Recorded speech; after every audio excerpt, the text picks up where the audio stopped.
Coming up on Citrus TV News Live at 6, weather anchor Carmella Boykin tells us how much longer this snow will stick around and how the start of this winter compares to years past. And reporter Zachary Levine found out how some local ski resorts aren't as happy with snowfall as you might expect. Plus, political analyst Gabrielle Caracciolo is in studio to break down the G20 summit before it begins tomorrow. Citrus TV News Live at 6 starts right now. This is Citrus TV News Live at 6, your campus news leader. Today's the opening day of a massive portrait series on campus. Good evening, I'm Zach Lang. I'm Gilat Melamed. Citrus TV reporter Anna Azallion is live at the Schine Student Center where the portraits will be displayed until mid-December. Anna? That's right, Zach and Gilat. I'm here live on the second floor of Schine in the Panache Lounge, and it usually looks a little different, doesn't it? Tonight it is full of portraits, 238 portraits to be exact. This is all part of Robert Shetterly's portrait series called Americans Who Tell the Truth, Models of Courageous Citizenship. And Shetterly is on campus right now, along with several of his portrait subjects, including this man right here, Stephen Ritz. Now, I talked to Stephen Ritz earlier today. He said he works in schools to teach kids about vegetables, something he says is important for several reasons. Because when you connect children to nature, you teach them to nurture. And when we teach children to nurture, we as a society collectively embrace our better nature. And now more than ever, in cities and food-challenged communities around the world, both obesity and hunger are at an all-time crisis. Two sides of a very ugly coin that could literally be flipped and switched tomorrow. So my job is to make EPIC happen, grow something greater, and make good food, and grow something greater for all of us. And Ritz is not the only portrait subject on campus right now. Shetterly, along with several other portrait subjects, will be in Setner Auditorium tonight to talk about the portrait series as part of the Tanner Lectures, which is sponsored by Maxwell. Now, the event starts at 7:30 tonight, and these portraits will stay here in Schine through December 14th for students and everyone to come check out. Reporting live in Schine, I'm Anna Azallion, Citrus TV News. Wow, that's incredible, Anna. Thanks. And luckily she's indoors, and we are too, because the weather not great outside right now. I know, it finally stopped snowing, but I feel like it's been snowing ever since I got back from Thanksgiving break. But Citrus TV weather anchor Carmella Boykin is here to let us know if the snow is coming back anytime soon. That's right, guys. If you take a look at the weather outside right now, thankfully it's not snowing. It's basically just cloudy. We're at 34 degrees right now, and it feels like 29, so we're not going to see any snow right now. As you take a look at our photo of the day sent in by Greg Radbury, thank you so much, Greg, for your submission. He was on his way to class and took this noble picture of the Hall of Languages. As you can see, though, we still definitely have snow on the ground, so if you're walking around, you're definitely still going to need that boots, hat, and gloves. And as we take a look at our weather for tonight, it's going to be mostly overcast. 28 degrees. Thankfully, again, we're not going to see any snow tonight, but 5 to 10 mile per hour winds we're going to see. So that means as you walk past the buildings, there's definitely going to be a lot of wind tunnels. So make sure you're bundled up because it's definitely going to be chilly. And as we move into tomorrow, we're going to have a high of 31 degrees at 9. Around noon, we're going to be 34 degrees. We're going to have a few snow showers around noon, unfortunately, but then those are going to taper off around 1. And then by 6 p.m., we're going to hit 33 degrees and basically overcast for the rest of the day. That's all I have for you right now, but make sure you stick around for my full 5-day weather forecast after the break. Back to you guys. Thanks, Carmella. And as we're seeing this winter weather pick up, ski resorts here in upstate New York are starting to open up. However, one local mountain is still closed and its staff is experiencing setbacks as it gets ready for customers. Citrus TV reporter Zachary Levine took a look at what is causing the slowdown.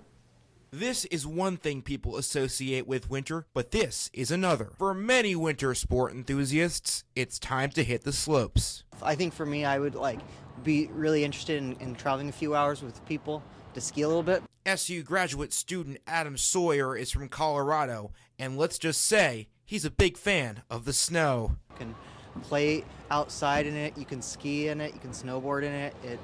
I think it's such a big part of my childhood. So the hype is on and the snow is on the ground, but this local ski area still hasn't opened for the season, and today's snowfall actually isn't helping them get started any earlier. Quite honestly, the snow that has come down has actually slowed us down. This is Bill Hain, the operations manager at Four Seasons Golf and Ski Center in Fayetteville. His team is still hard at work, switching over to winter mode. Some of the equipment that we can use doesn't really work so well in the snow, so we got to do a lot more by hand. Despite the setback, Hain isn't worried about losing out on customers. So many people got other things going on the weekends, which is when we're primarily open anyway, that they don't really come out a whole lot before Christmas. But for this SU student, if you're an avid skier, why wait to do it locally? There's other larger winter destinations.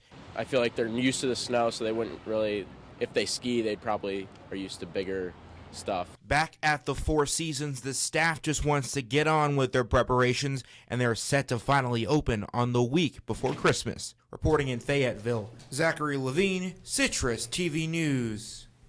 Once it's ready to open, at least 6 to 8 inches of snow are needed on the ground at the mountain in order for skiers to get the best experience.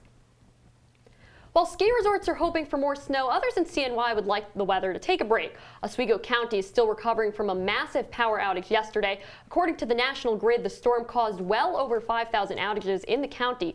The company said they had hoped to get all power restored by 1 p.m. today, but around 400 customers are still in the dark. Black Friday may be long gone, but that doesn't mean big sales in Syracuse have ended. Scholar Hotel Group bought the Genesee Grand Hotel for over $16 million, which includes the next-door Mayflower building. The new owners are considering multiple changes, including turning the Mayflower building into student housing for Syracuse University. Other potential changes include adding a Starbucks, painting the interior orange, and even changing the name of the hotel. And the man involved in a 23-hour standoff with SWAT teams back in October appeared in court today. 50-year-old William Lamson pled guilty to first-degree criminal contempt for harassing his girlfriend and to resisting arrest during the standoff in Baldwinsville. Lamson will spend 3 months in drug rehabilitation and will be on parole for the rest of his sentence, which can last up to 4 years. Class was not in session today at Enders Road Elementary School in Manlius due to a small fire. Firefighters say the blaze started in an electric panel located in a closet last night. The Fayetteville Manlius School District says no one was hurt and there was, quote, minimal damage to the building. Police in Cicero are looking for a driver that crashed into a garage on Tuesday night. The driver hit the garage hard enough to knock it off its foundation and then drove away. Investigators say to look out for a white or silver pickup truck with a damaged hood and front bumper. The homeowner told reporters that the incident left both her garage and car severely damaged. If you have information, you can call the number on your screen to reach investigators. It has been 4 years since Salina police arrested a man for the alleged rape of an 11-year-old girl. Today, Welkin Majok has finally been sentenced for the crime after pleading guilty to predatory sexual assault against a child. Since his arrest, Majok lived in a psychiatric hospital as the case was delayed due to psychotic breakdowns. He failed competency exams at least twice, and according to the Post-Standard, once falsely claimed Governor Cuomo and the Pope made TV appearances asking for his release. Majok was sentenced to 10 years to life in prison. A Columbia University psychology professor found anti-Semitic graffiti on her New York City office walls. The graffiti found yesterday in Professor Elizabeth Midlarski's office had a swastika and an anti-Jewish slur. Midlarsky says she is Jewish and her work has to do with Jewish issues. She added that she was, quote, afraid to be alone in her office. Coming up on Citrus TV News Live at 6, President Trump's former attorney admitted to lying to Congress about the Russia investigation. Find out how the president reacted. And political analyst Gabrielle Caracciolo is in studio to break down the G20 summit in Argentina. Stay tuned. Leaving hot coals improperly extinguished can cause a wildfire. Hey guys, it's Smokey! It looks as if Smokey is going to use the drown, stir, drown and feel technique. After the first drown, a good start. Next, another drink. And finally, a close feel. Is it cool? Okay. Yeah. Hey Smokey, catch! Oh, my bad, Smokey. Only you can prevent wildfires.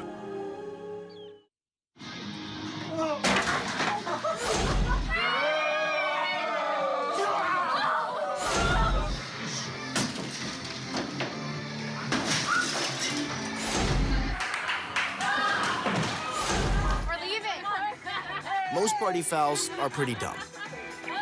But if you decide to drink and drive underage, you could lose your license and your freedom.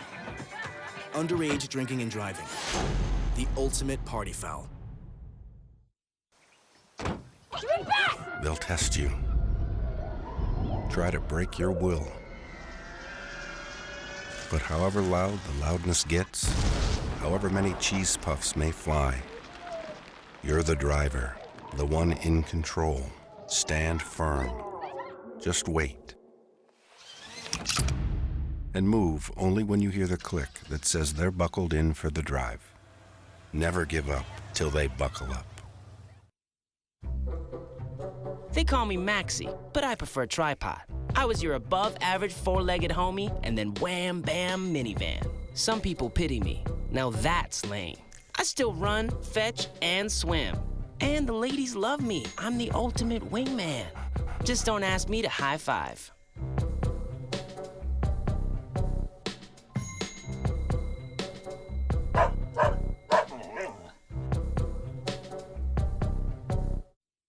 If you see news happening on campus, in Syracuse, or across the nation, call the Citrus TV Newsroom, 315-443-1177, or tweet at Citrus TV News, your campus news leader. New details on the deadly New Jersey mansion fire. Police charged Paul Canero today with 4 counts of murder in Colts Neck, New Jersey. Paul's brother Keith died along with Keith's wife and 2 children at that house fire. Police placed Canero in custody last Wednesday after they accused him of setting his own home on fire, which happened hours before police say he set the mansion on fire. Canero is due in court tomorrow morning, and he faces life in prison. An accused serial killer is admitting to murdering 90 people from 1970 to 2005. Samuel Little is currently serving a life sentence in California for killing 3 women in the 1980s. Little originally pleaded not guilty when he was tried and sentenced in 2014. Officials are linking Little to over 30 murders already and are reportedly trying to connect him to more. Former Trump lawyer Michael Cohen is pleading guilty to lying to Congress about the investigation into Russian interference in the 2016 election. Cohen reportedly told Congress that talks for a Trump Tower in Moscow ended in early 2016, but Cohen's plea suggests that then-candidate Trump may have had business relationships with Russians before the election. In response, the president is calling Cohen a, quote, weak person and saying his former lawyer is trying to get a reduced sentence. The U.S. will withdraw military aid to Saudi Arabia in the Yemen conflict after lawmakers voted yesterday afternoon. The Senate received a briefing from Secretary of Defense James Mattis and Secretary of State Mike Pompeo prior to the vote. However, senators on both sides of the aisle, including South Carolina's Lindsey Graham, were unhappy with the briefing and the U.S.'s involvement in the Yemen conflict. Vermont Senator Bernie Sanders said the U.S. would not bow to Saudi pressure in Yemen after the vote. The question is, who is the world's leading military power? And the last that I heard, it was not a 2-bit Saudi dictatorship. It was the United States of America. We have got to make the decision as to what happens in the war in Yemen and our role in that. World leaders are arriving in Argentina today for the 13th annual G20 summit, which is set to begin in Buenos Aires, Argentina tomorrow. Here to break down what we can expect from the summit is Citrus TV political analyst Gabrielle Caracciolo. Thanks, guys. That's right. In just about 12 hours, the meeting of leaders of 19 countries and the European Union are going to discuss the global economy. That's set to begin in Argentina. Early this afternoon, before he left, President Trump canceled his meeting with Vladimir Putin, saying in a tweet that the cancellation is a result of Russia's refusal to return the Ukrainian ships and sailors captured on Sunday. There also will be no meeting with the Saudi Crown Prince. Trump announced today saying he would have been willing to meet, but citing a lack of time in his already preset schedule. And tensions surrounding Saudi Arabia are expected to be high this weekend following the murder of Washington Post journalist Jamal Khashoggi. According to Reuters, though, French President Emmanuel Macron is planning on meeting with the Saudi Crown Prince this weekend. And one leader that President Trump is still planning on meeting with at the summit is Chinese Xi Jinping. I think we're very close to doing something with China, but I don't know that I want to do it, because what we have right now is billions and billions of dollars coming into the United States in the form of tariffs or taxes. So I really don't know, but I will tell you that I think China wants to make a deal. I'm open to making a deal, but frankly, I like the deal we have right now. Now, Gabrielle, we've talked a lot about what, President Trump is, who he's going to be talking to, but what are some of the major themes involved that all the countries are going to be involved with? Yeah, so Argentina, the leading country, has set 3 major themes for this these 2 days. The first is the future of work, the second is infrastructure for development, and the third is a sustainable food future. They're also probably going to discuss climate change and global trade. Issues from last year's summit may come up as well. So the G20 culminates with the 19 countries meeting with the EU, and they're putting forward a declaration. What can we expect coming out of that?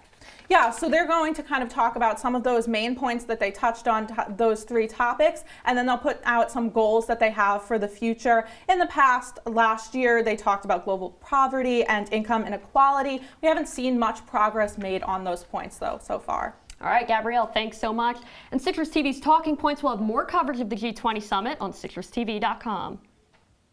The headquarters of Deutsche Bank in Frankfurt, Germany are under investigation in connection to the Panama Papers. Deutsche Bank is one of the largest investment banks in the world. The investigation began after prosecutors found evidence that Deutsche Bank helped set off offshore accounts for individuals to evade taxes. German authorities are investigating 2 employees of the bank, as well as other individuals connected to the firm. Earlier this week, a Chinese professor announced that he had created genetically edited babies, a world first. Today, China is intervening in stopping Professor He Jiankui's work. The professor claims that he has made it impossible for 2 baby girls to contract HIV, stirring global controversy. The National Health Commission says the work is in violation of Chinese law and ethics and is now investigating the professor's claims. Coming up on Citrus TV News Live at 6, weather anchor Carmella Boykin has all in your full weather forecast. Stay tuned.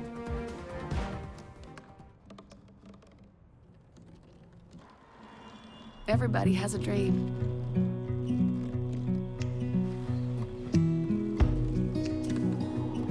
Mine was to see the ocean. And with a little help, I made it.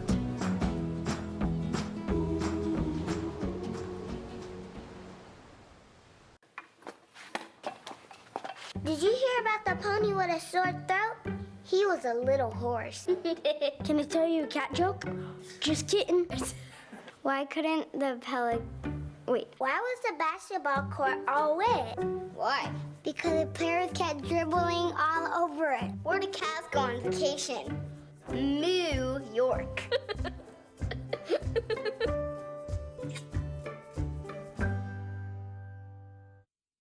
Patriotism.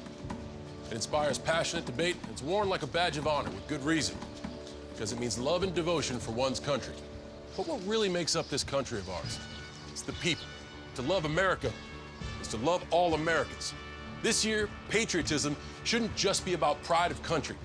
It should be about love. Love beyond age, sexuality, disability, race, religion, and other labels. Because love has no labels.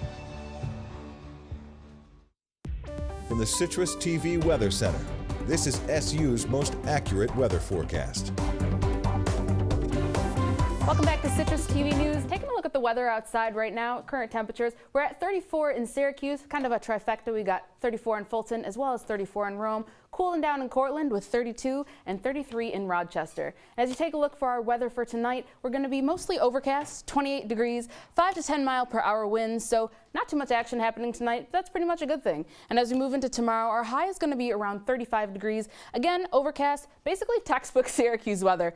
We're going to have some snow showers around noon. Those will taper off around 1 and basically overcast throughout the rest of the day. And as you take a look at our 5-day forecast, we have on Friday, it's going to be cloudy. Saturday, we're going to have some PM rain. It's going to warm up actually on Sunday, a high of 54. So take advantage of that heat while it's here. It's definitely going to be showers throughout the day though, so that's intermittent rain. On Monday, we're going to have a mix of rain and snow in case you missed the white precipitation. And then we're going to be back to cool, cloudy Tuesday with 29 degrees. And with all the snow we've seen last month, this November is going into the record books. As of this morning, November 2018 is the 7th snowiest November on record with 21.1 inches of snow. Since the snow continued throughout today, we're expected to pass 1958 for spot number 6 in the next few days. The record, 1995, when the city saw 34.2 inches. That's all I have for you for the forecast, but Brittany, what's coming up in sports? Coming up, Syracuse men's basketball with a big win last night, and the women look to get one themselves tonight. That and more, stick around.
Hey, look, it's those guys. Get some drinks. Are you good to drive? I'm fine. How many did you have? I should be fine. You should be. Go and step out of the vehicle for me. See ya, buddy. Good luck. So turns out, buzz driving and drunk driving, they're the same thing, and it costs around $10,000. So not worth it. What are you, superheroes? Just four brothers who hate bullies and love this city.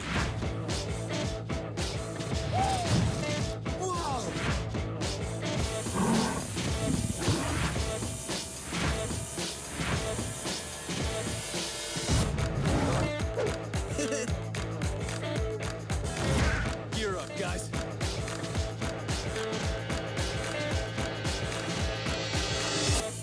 And now, your Citrus TV Sports Report.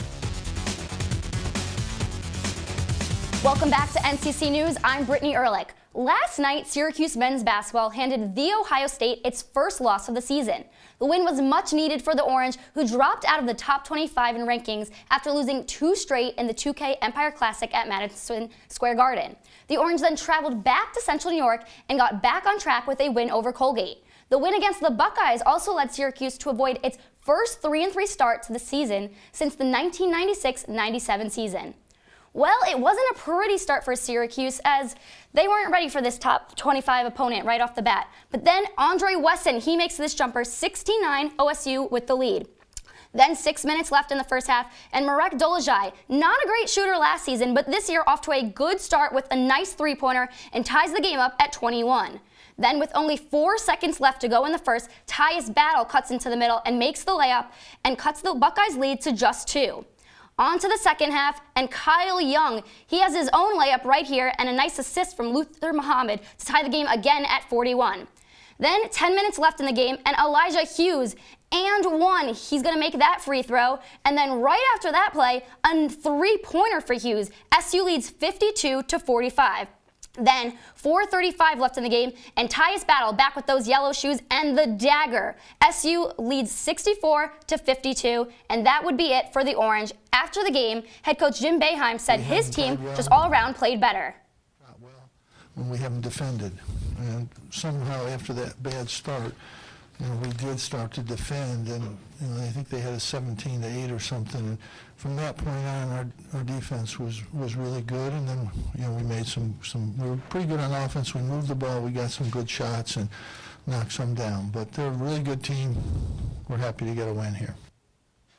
From one ACC Big Ten Challenge to another, number 12 Syracuse women's basketball tips off tonight on the road against number 20 Minnesota. SU looks to hand the Gophers their first loss of the season. The Orange are coming off a successful 3-0 trip to Cancun. In the final game of the challenge, SU brought down number 16 DePaul in overtime.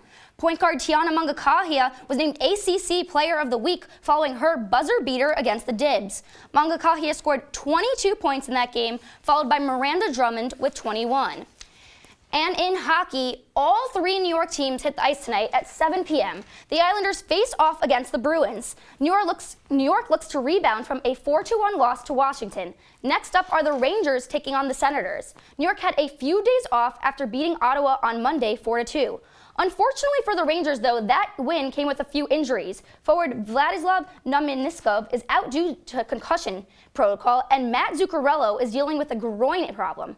The Sabres with the final game of the night. Buffalo looks to continue its 10-game win streak. Tonight, the Sabres against Tampa Bay. The Sabres' win streak is mainly thanks to Jeff Skinner, who is tied for the most goals in the league with 19. And speaking of 10-game winning streaks, in the NFL, it's Week 13, kicking off with the Saints and Cowboys. Quarterback Drew Brees and his offense have been the spotlight for New Orleans in the wins. But tonight, the focus will be on the Saints' defense, and if they can stop Dallas running back Ezekiel Elliott. In his past 3 games, Elliott has ran for at least 120 yards. It's no coincidence Dallas won those 3 games and is now tied for first place with Washington in the NFC East. Brittany, I was on Twitter earlier and I saw you retweeted something very interesting, actually, some correspondence between Steph Curry and a young girl, right? Yes, 9-year-old Riley. She was looking for sneakers because she's a basketball player, and she couldn't find any Currys in girl size. So she decided to write a handwritten letter out and send it out to Steph, and he actually answered with his own handwritten letter and said that he's going to fix this problem for Riley, and he's going to even invite her out to do something special on International Women's Day. So great job by Steph for answering her and really just getting something going for potential women's basketball players. What a wonderful story in the basketball community. And speaking of stories in the basketball community, how about Syracuse basketball's upcoming game against Cornell? We're going to see Jimmy and Buddy Boeheim playing against each other on the court. What are you looking forward to in that one? It's going to be an exciting one. Last year, Jimmy, he shot a three-pointer right in front of his father, and it was just like a fun time. Now you add Buddy into the mix, and it's only going to get more exciting. Fans will definitely be looking out for it. Boeheims have been around this community for so long, so it's something everyone will be looking forward to. All right, thank you, Brittany. We'll be right back. This is the story of a boy who didn't talk for a long time. The boy liked things to always be the same. Any changes would scare and upset him.